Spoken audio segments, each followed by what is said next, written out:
the scenarios, a route learning scenario, so I thought that might be an interesting way to show the route. There we go. And we are on Route 3. So this is Trewithen Valley Line by the Pixel Biscuit, and we're going to be running Scenario 1, which is Route Learning. Good morning, I'm Dave and I'm your assistant driver today. I'll point out various areas of interest and help you drive.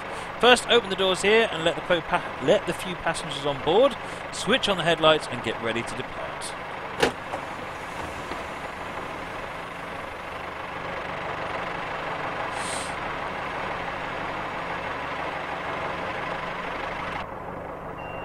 Right, now start to pull out the station. Don't forget to sound the horn because of the foot crossing. The door's shut yet. Right. The Trewithen area is famous for its inlet of water and its sandy shores, which draw in many visitors during the summer. You're also passing the depot, which serves the whole line. It has a shed and a fuel pump. So this is a fictional route, but it's loosely based on the Louis branch, as I understand it.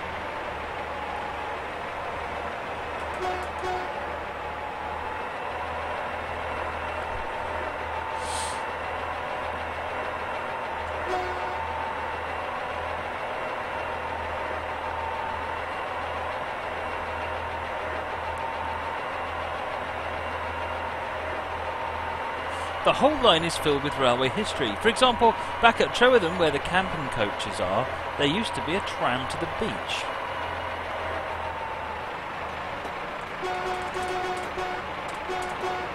Apparently it's pronounced the Loo branch. Okay, thank you, Joe. The next station is Poultry. Most trains don't stop here, they just stop at the reversing point and continue out the other side. We will stop at the station.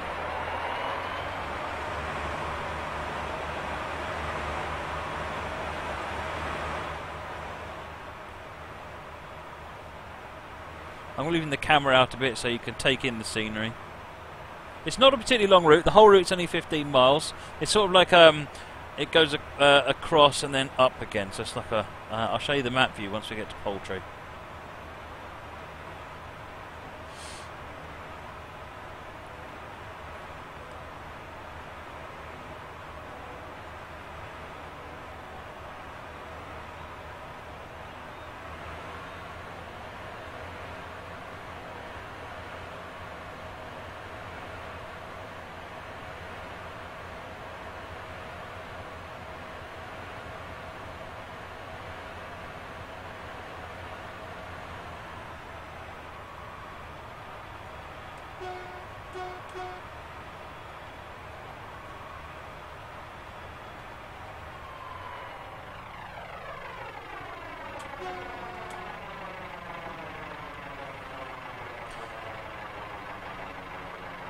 Deadly Duty, I'll show you the route map once I get into Poultry. It's just round the corner here.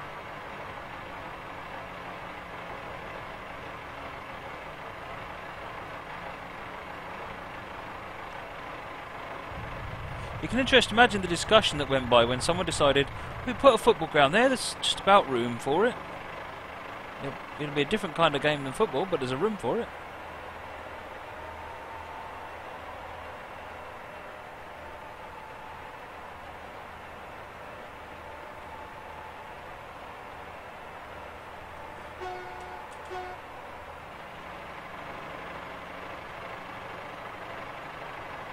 Right, I'll show you the map once we get stopped here.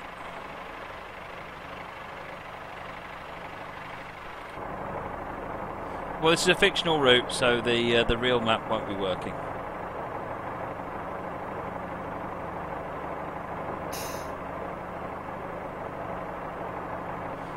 I like the way that it all feels really packed in.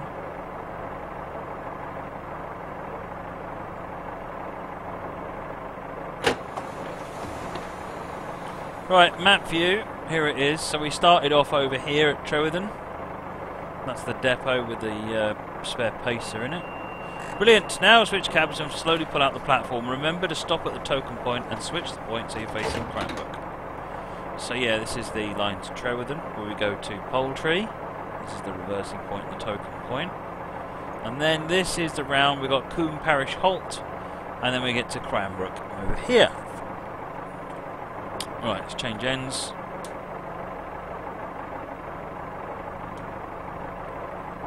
I've got to wait for it to wake up.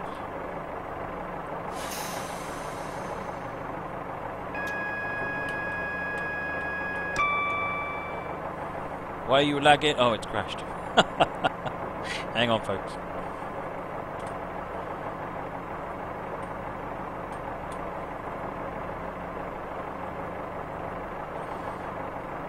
Oh, it automatically reconnected. No, it didn't. I'm imagining things.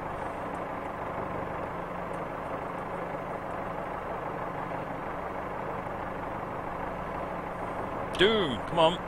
You can do it. That's better. Right. Let's just get going. Brakes are off. So we've got to stop at the token point.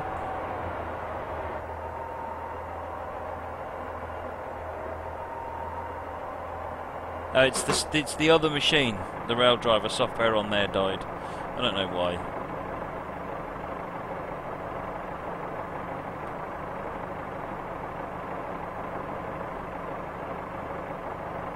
Right, we have to stop here and pick up a token. I guess that's that little hut. We need to change the point, it said. Let's do that, shall we? Right.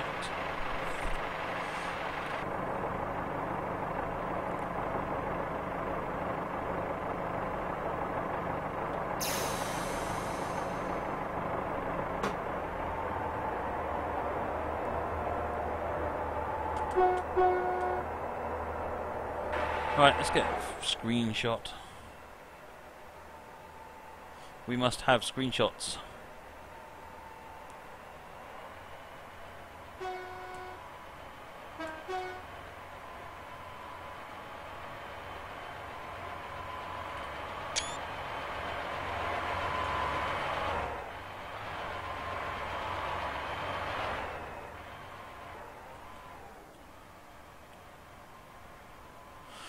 Off the top of my head, I don't know what DLC is required. No first gear sims.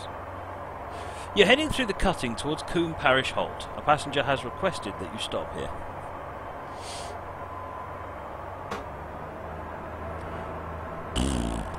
I'm not stopping there, I don't want to.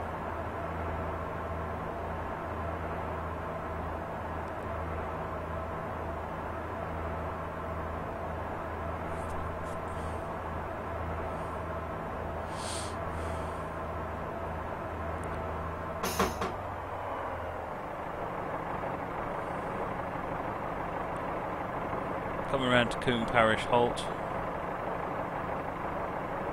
Oops, let's unlock the camera.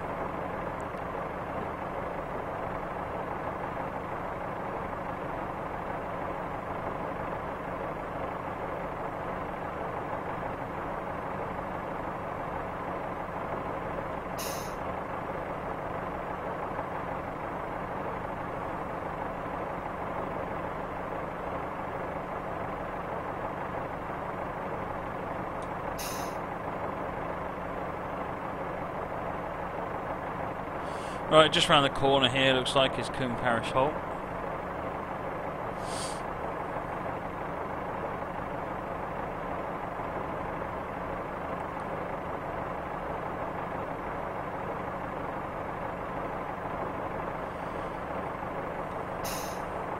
Fringe Starling, can you explain DLC that says you don't need 16 to play it? I don't know what you mean. Can you give me an example?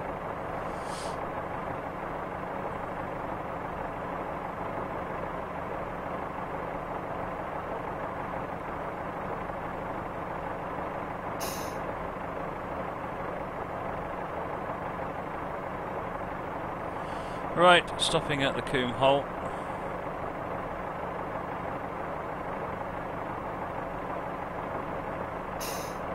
Good night, Dark.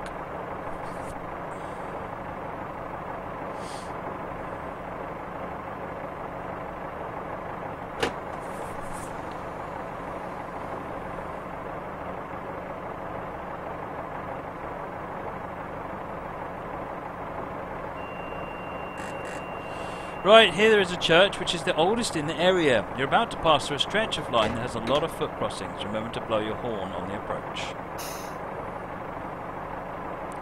Not going to get moving until the brakes have come off, unfortunately.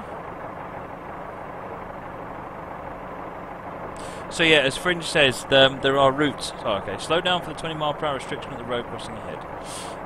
As Fringe as some of the routes, they're completely standalone. So if you don't actually own Train Simulator, they will still work. What they do is effectively they install Train Simulator themselves. But they only install the base core game. They say if you buy a route that doesn't need 2015, you don't, or 2016, you don't suddenly get all of the content from 2016. You just get all the executables and stuff, just so that you can run the one game, the route that you've got, and then you can add other stuff onto it. So, Moggy started rewatching the original TV series of Hitchhikers for the win. Awesome.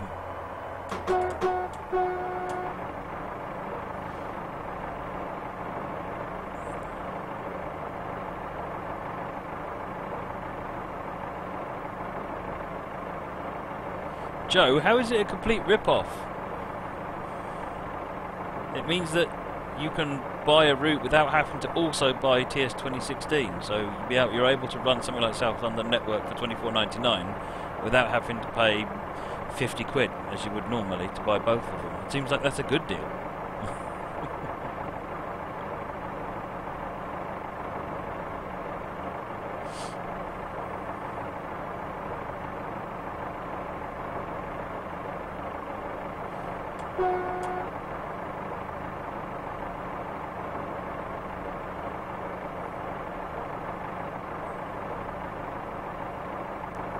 Commercial in. Oops, 20. 45.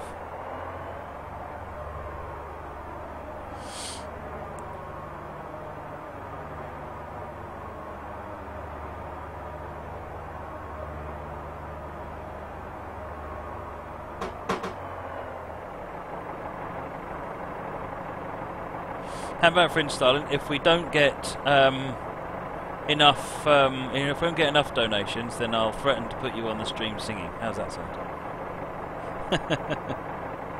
Right, we are coming into Cranbrook now.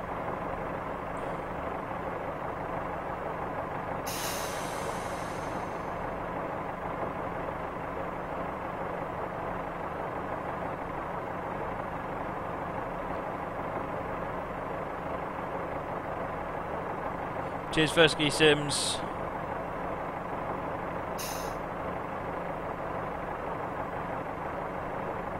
I like the really sort of rural, sort of out in the backwater feel of this line. I wish I had a couple of turnaround points so you could run steam engines on it, but a 14XX would do nicely on this line.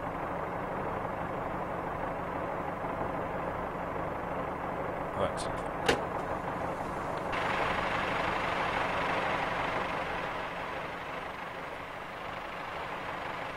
Someone's pinched the ice cream van off. How dawlish. Right, you're at Cranbrook, the end of the line, and you've finished the journey with all tasks completed. Here are the numerous bus and river links. Well done. Excellent. So that was number 3. That was the workshop route. That is Trewithen Valley Line by the Pixel Biscuit. And we just drove the first Great Western 143. Right. It's time for American scenarios.